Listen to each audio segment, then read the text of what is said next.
আজকে আমি যে রেসিপিটি শেয়ার করব সেটা হলো কলার পিঠা। তো আশা করি আমার এই কলার পিঠার রেসিপিটা আপনাদের কাছে ভালো লাগবে। তো শুরু করা যাক। আসসালামু আলাইকুম everyone, welcome to Ashis kitchen CTG. তো আমি এখানে প্রথমে 2টা কলা চটকে নিব।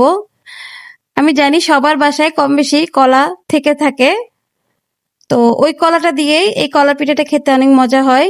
আর এখানে দিব এখন সামান্য একটু লবণ, এতে মিষ্টি খাবারের টেস্টটা বহুগুণে বেড়ে যায়।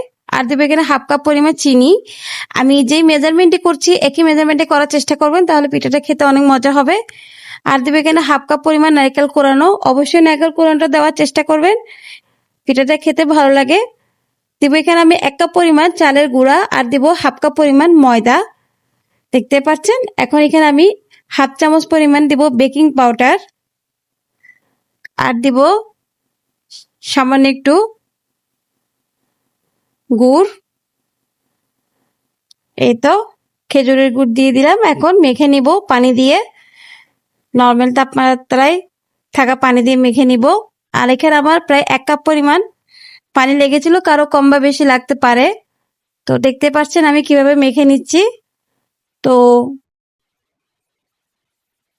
আশা করি আমার রেসিপিটা আপনাদের কাছে ভালো লাগবে। আর এই পিঠার রেসিপিটা খেতে পছন্দ করে বাচ্চারা বেশি।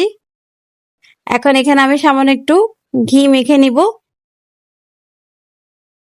এই তো এখন আমি ডুবো তেলে ভেজে নিব। তো আমার এই পিঠার রেসিপিটা কেমন লাগলো অবশ্যই আমাকে কমেন্টে জানাবেন। যদি ভালো লেগে থাকে লাইক কমেন্ট শেয়ার করতে ভুলবেন না।